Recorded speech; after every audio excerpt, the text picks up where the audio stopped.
Good morning. Today is July the 8th, 2026, and this is the Defense Ports Wires Brief. At the NATO Summit in Ankara, President Trump once again called for the United States to take over Greenland, citing Russian and Chinese activity. NATO Secretary General Mark Rutte attempted to showcase NATO defense spending increases as a way to ply President Trump.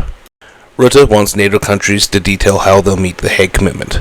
The Hague Commitment agreed to increase defense spending to 3.5% of GDP for a country's armed forces, and a further 1.5% for defense-related infrastructure. It should be noted that the United States has provided no roadmap for their commitment. 10 NATO countries announced the new Deep Precision Strike project, a long-range missile project worth £37 billion or $50 billion US. The range is reported to be up to 2,000 kilometers, and it is not expected to be ready until somewhere in the 2030s. Ukraine signed drone deals with Estonia and the Netherlands, and continued talks with Finland and Canada. Canada unveiled a $900 million aid package that will include vehicles, munitions, and other military equipment. Great Britain and the Netherlands agreed to jointly develop a new class of amphibious transport ships in a £2.4 billion program. The ships will be built in the UK, but designed in the Netherlands. These ships will be larger than the Dutch LST-100 design, which has been chosen by the United States and Australia. After Iran fired at commercial shipping, the U.S. cancelled Iran's waiver to sell oil and bombed more than 80 targets, including air defense systems, command and control networks, anti-ship missile sites, and more than 60 Iranian small boats near the waterway.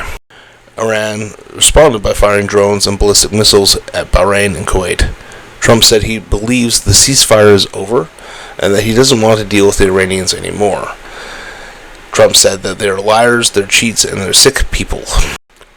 Industry and Trade Minister Anton Alkanov stated that the defense industrial complex is nearing its maximum output, and that without growth in that sector, the Russian economy will not see further economic growth.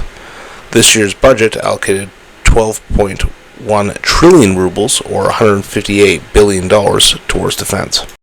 For a third night, Ukraine targeted Russian Shadow Fleet tankers in the Azov Sea and the Kerch Strait. So far, Ukraine has hit 20 tankers, with 9 being hit within the past 24 hours.